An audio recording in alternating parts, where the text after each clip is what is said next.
আমাদের আজকের ভিডিওর টপিক হচ্ছে পাইথনের মেম্বারশিপ অপারেটর। সাধারণত মেম্বারশিপ অপারেটরটা কি? সেটা হচ্ছে সদস্যতা যাচাই অপারেটর। একটি মান কোনো তালিকা বা স্ট্রিং এ আছে কিনা তা যাচাই করে। একটি মান বলতে কি বোঝাচ্ছে? যে ধরেন আপনি এই যে একটা ভ্যালু যে নিলেন, সে ভ্যালুটা হচ্ছে 5। সো আপনাকে হচ্ছে আহ, দেখতে হবে যে ওই লিস্টের মধ্যে 5টা আছে কিনা। যদি 5টা থাকে তাহলে আপনার কন্ডিশন হবে ট্রু। যদি 5 না থাকে তাহলে আপনার কন্ডিশন হবে ফলস। যেমন আমি যদি লিস্টটা আমরা হচ্ছে ফলো করি, এখানে কি লেখা আছে 1 2 3 5, আর আমাদের এখানে ভ্যালু কত 5। সো 5 ইন এত, সো দিস ইজ ট্রু। আর এখানে হচ্ছে সাধারণত দুইটা অপারেটর, একটা হচ্ছে ইন আর একটা হচ্ছে নট ইন। আমরা এখানে আগের ভিডিওতে দেখেছিলাম হচ্ছে ইজ এবং ইজ নট।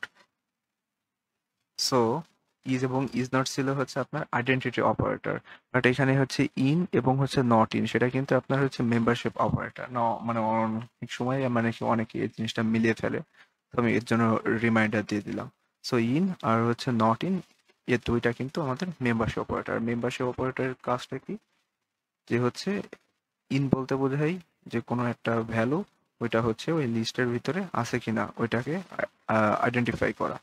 ওকে, আইডেন্টিফাই করা বলতে কি মানে ওইটা আছে কিনা ওইটা হচ্ছে যদি থাকে তাহলে এটা ট্রু, যদি না থাকে তাহলে ফলস, এটাই। আর নট ইন বলতে কি বোঝায়? ঠিক তার রিভার্স। ওকে, যে হচ্ছে এখানে আমি যদি দিই 10 নট ইন 1 2 3। ওকে, আমরা এখানে কোডটা করেই দেখি সংক্ষেপে, তাহলে আমাদের আরো ভালো হবে। ফাইলের নাম দিয়ে দিলাম হচ্ছে, আমরা কি নিয়ে কথা বলছিলাম, মেম্বারশিপ অপারেটর।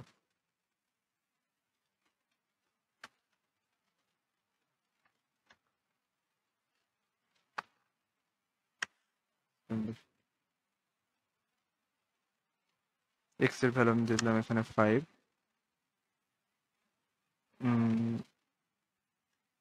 দিয়ে আমি এখানে যদি দিয়ে দিই অয়েল ভ্যালু হচ্ছে একটা লিস্ট তৈরি করে, এর ভিতরে দেখলাম আমি হচ্ছে 1 2 3 4 5। ওকে, সো এখানে আমি যদি দিয়ে দিই প্রিন্ট এক্স ইন ওয়াই, তো আমাদের আনসার কি আসবে? আমরা যদি কোডটাকে রান করি এখান থেকে, ট্রু। তার মানে আমাদের হচ্ছে এখানে এক্স এর ভ্যালু কত ছিল 5, আর এখানে ওয়াই এর ভ্যালু কত 1 2 3 4 5। তার মানে পাস হচ্ছে আপনার এই ওয়াই লিস্টের ভিতরে আছে। সেটা যে শুধু যে একটা নাম্বার বিষয়টা তা না, ঠিক আছে। আমরা এটাকে অন্যভাবেও যদি করে দেখি, সাপোজ আমরা এ দিয়ে করলাম, এই যে কলটা আমরা একটা স্ট্রিং দিলাম। স্ট্রিং এ সাপোজ এখানে আমি আমার নাম দিয়ে দিলাম যে আমার সংক্ষিপ্ত নামটাই দিয়ে দিলাম বিজ্ঞান। দেন আমি বিতে দিলাম, আমি এখানে আরো কিছু নাম দিয়ে দিলাম। সাপোজ আমার কিছু ফ্রেন্ডের নাম এখানে দিয়ে দিলাম যে নন্দন। একটা লিস্টের ভিতরে এটা আমাকে দিতে হবে।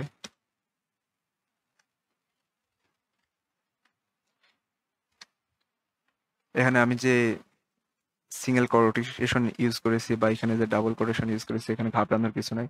আপনি সিঙ্গেল বা ডাবল যেটাই ইউজ করেন না কেন, সেটাতে আপনার স্ট্রিং এ বোঝানো হয়। ওকে, দিলাম হচ্ছে লা।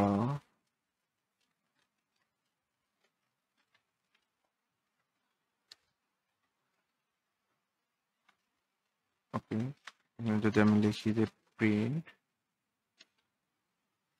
এ ইন বি। ওকে, আমরা কোডটা রান করে দেখি কি আসতেছে আমাদের এখানে। ফলস, তাই না? এখানে ফলস কেন দেখাচ্ছে? কারণ বিজ্ঞান নামটা এই হচ্ছে বি লিস্টের ভিতরে নাই। কিন্তু আমি যদি এখানে এখন দিয়ে দিই, সাপোজ এখানে যদি বিজ্ঞান দিয়ে দিই, ওকে, তাহলে এখন কিন্তু আমার অ্যান্সার আসবে ট্রু। এই যে, ঠিক আছে। বাট একইভাবে যদি এখানে জাস্ট আমি নট ইন যদি আমি যুক্ত করে দিই, এই যে এভাবে যদি আমি নট ইন যুক্ত করে দিই, তাহলে কি হবে? এখন এটা ট্রু না, এর জাস্ট রিভার্সটা হয়ে যাবে। তখন এটা হয়ে যাবে ফলস। দেখেন, এটা হয়ে গেছে ফলস। কারণটা কি? এটা হচ্ছে বিজ্ঞান নামটা এই হচ্ছে বি লিস্টের ভিতরে আছে, বাট আমরা এখানে কি বলেছি যে নট ইন। তার মানে যদি থাকে তাহলে তার বিপরীত কন্ডিশনটা হবে, থাকে মানে ট্রু, তার আর বিপরীত কন্ডিশনটা কি হবে? ফলস। এই যে ফলস, তাহলে বোঝা গেল বিষয়টা খুবই খুবই easy। আর চ্যানেলটি সাবস্ক্রাইব করে বেল বাটনটি প্রেস করতে যেন ভুলবেন না। ধন্যবাদ।